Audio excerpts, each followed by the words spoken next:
அதிமுக தற்போது புதுவையிலும் இங்கு சென்னை பசுமை வழிச்சாலையிலும் தொடர் ஆலோசனையில் ஈடுபட்டிருப்பது பல்வேறு கேள்விகளை எழுப்பியிருக்கிறது. இங்கு தமிழக வெற்றி கழகம் ஆட்சி அமைப்பதற்கான முயற்சியில் ஈடுபட்டிருக்கக்கூடிய இந்த சூழ்நிலையில் அதிமுக தொடர் ஆலோசனையில் ஈடுபட்டு வருவதும் அந்த கூட்டணியில் உள்ள ஒரு சட்டமன்ற உறுப்பினரான அமமுகவின் அந்த போர்ஜரி தொடர்பான புகார்களும் கடும் சர்ச்சையை ஏற்படுத்தியுள்ளது. இந்த சூழ்நிலையில் இப்போதும் 47 எம்எல் சட்டமன்ற உறுப்பினர்கள் 41 எம்எல்ஏக்கள் பங்கேற்றுள்ள ஆலோசனை கூட்டம் சென்னை பசுமை வழிச்சாலையில் உள்ள அதிமுக அலுவலகத்தில் அதிமுகவின் பொதுச் செயலாளர் எடப்பாடி பழனிசாமியின் இல்லத்தில் நடைபெற்று வருகிறது. இந்த ஆலோசனை கூட்டத்தில் நேற்று டிடிவி தினகரன் அதிமுக ஆட்சி அமைப்பதற்கான உரிமை கோரும் கடிதத்தை அவர் வழங்கியது குறித்து இன்று ஆலோசிக்கப்படுகிறது.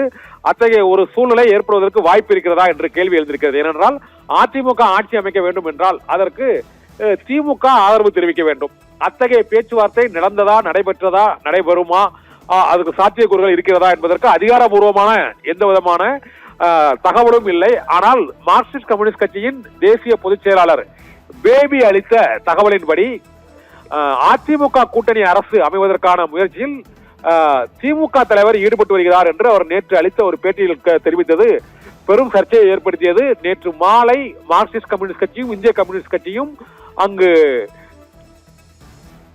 தமிழக வெற்றி கழகத்துக்கான ஆதரவை உறுதி செய்த பின்னர் டெல்லியில் அவர் மார்க்சிஸ்ட் கம்யூனிஸ்ட் கட்சியின் பொதுச் செயலாளர் பேபி நேற்றும் இன்று மதுரையிலும் அந்த பேட்டியை அளித்திருக்கிறார்.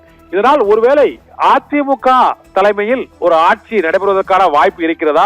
2.5 ஆண்டுகள் எடப்பாடி பழனிசாமி, 2.5 ஆண்டுகள் உதயநிதி என்ற அடிப்படையில் பேச்சுவார்த்தை நடைபெற்றதாக உறுதிப்படுத்தப்படாத தகவல்கள் வெளியான நேற்று அந்த தகவல்களை ஒட்டுமொத்தமாக TKS இளங்கோவனும் கனிமொழியும் மறுத்த பின்னர் இந்த தகவலை மார்க்சிஸ்ட் கம்யூனிஸ்ட் கட்சியின் பொதுச் செயலாளர் பேபி வெளியிட்டிருக்கிறார்.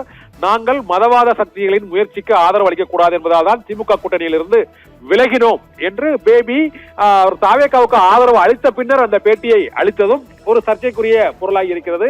இருந்த போதிலும் அதிமுக ஆட்சி அமைப்பதற்கு திமுக ஆதரவு அளிக்குமா என்ற சர்ச்சையும் கேள்வியும் எழுந்துள்ள சூழ்நிலையில் தொடர்ந்து அதிமுக இந்த ஆலோசனையில் ஏன் ஈடுபட்டு வருகிறது? ஒருவேளை தமிழக வெற்றி கழகத்திற்கு அதிமுக ஆதரவு அளிப்பதற்கான வாய்ப்பு இருக்கிறதா?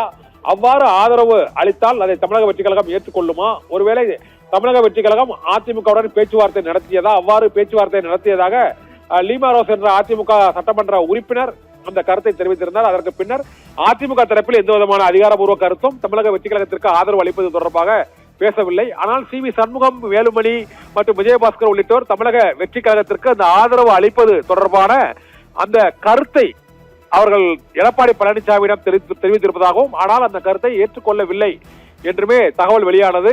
இந்த சூழ்நிலையில் இப்போது தமிழக வெற்றி கழகத்திற்கு அதிமுக கூட்டணியிலிருந்து ஆதரவு அளிப்பதாக அமமுக சட்டமன்ற உறுப்பினர் காமராஜ் ஒரு கடிதத்தை அளித்து அது பெரும் சர்ச்சையாகி இப்போது ஆளுநரிடம் விசாரணையில் இருக்கிறது. இதனால் இந்த விசாரணைக்கு ஆதரவு ஒத்துழைப்பு அளிப்பது குறித்தும் இப்போது அதிமுகவின் சட்டமன்ற உறுப்பினர்களின் அந்த ஆலோசனை கூட்டத்தில் அறிவிக்க இருப்பதாகவும் கூறப்படுகிறது. நிகிதா.